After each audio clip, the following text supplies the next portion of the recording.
Friends, peace be with you. I was thinking about this reading all week as I was spending time down with Archbishop Hannes, who's retired down at Conception Abbey. I'm an oblate of Conception Abbey, and I was praying with him and laboring with him in the gardens. Since retirement, he has started several gardens with horseradish and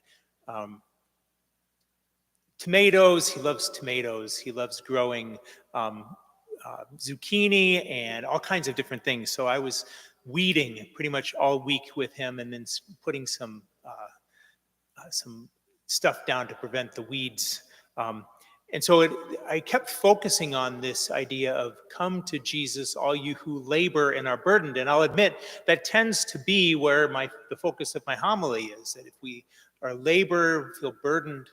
But the more I prayed about it, the more I was thinking about the many burdens that we carry. Sometimes from labor, the things that we take home after we're done with work and we let them interfere with the rest of our lives. Or sometimes our burdens are bigger than simply where we work.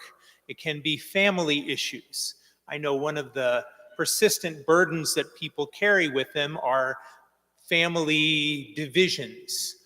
Certainly times in parishioners' lives when people have allowed something like inheritance to drive a division between them. That some person, perhaps what it tends to be often, is somebody is farming the land that their parents owned, and the parents didn't really make it clear how they're supposed to divide it up. And the person who's farming it feels like they should just inherit the whole thing, and it causes division. That's a burden that we can carry. But there are other burdens that all of us can carry that can keep us awake. This past month, we decided, this is going to sound so stupid, but just put up with me for a second, that we're not going to have bingo anymore. And letting go of bingo was one of the hardest things that I've ever done in 21 years of priesthood. The bingo people were obnoxious. They stole things in the end. It was interesting. And then some people afterwards kind of overreacted to the way that, and they didn't steal. That's not the right way of putting it. They paid for things without asking whether they could pay for things, which is a totally different thing than stealing, I understand. But that's the way it was presented to me. And people who didn't have the full information were all up in arms about this. And I was learning all about this as I was on vacation in the Upper Peninsula of Michigan. And I was thinking, leave me alone. I'm on vacation, for goodness sake. This is a burden that I shouldn't have to carry. Well, we all carry different burdens, and even something as foolish as giving up bingo can be a burden to us, right? We all perhaps have other bigger, perhaps health situations in our lives, or smaller things that are a burden for us, things that we carry. If you were to ask a person like Karl Marx, founder of communism and socialism, or at least the person who kind of thought it up, he said that religion is the opiate of the masses. And what he meant by that is that opium is a depressant. It shuts down the feeling parts of our brain. It numbs us. It makes us not want to feel as much as what we should.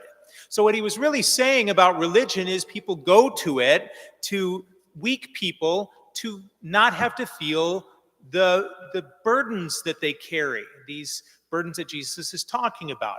He said basically we go to it because we are too weak to handle them on our own, and instead we just run off to religion. Now, Marx doesn't see a problem with that. Basically, Marx would say, let them have it. Just understand that the people who go off to religion are too weak to deal with the problems. And if you really want to take control, then we need to get together. His mind, of course, is a communist or a socialist. Let's get together and solve our problems socially. Well, with all due respect, I don't think that's what is the point of Christianity in particular. And I don't think that that would be a logical or good reading of this particular passage of Scripture. I see where he's getting it from. It appears to be the point. Jesus says, go to Jesus and you will find peace. It even kind of appears anti-intellectual if you read this passage. It says, not the wise and the learned that are going to go be able to find this peace, but the childlike, the ones who are ultimately simple or childlike.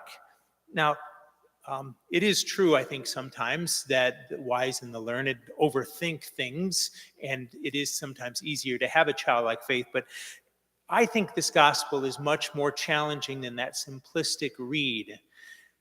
We have to, though, work backwards, I think, to understand it. In the heart of this, Jesus says, take my yoke upon you and learn from me. Now, I'm a city kid.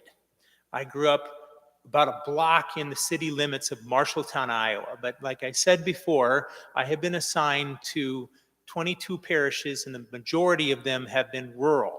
Doesn't mean that I know a lot about rural areas or farming or anything like that. Certainly there's a lot of you out there that know a lot more than me. But what I do know is the way a yoke works, I think, I've been told, is you generally don't hook up one animal to a yoke. It takes two. You yoke two animals, and maybe more, but at least two.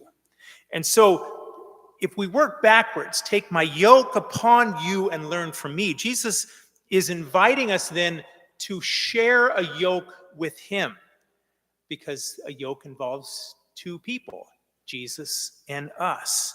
He doesn't say to take his yoke away from him or even to just get on a separate yoke all by ourselves, but to take his yoke upon us.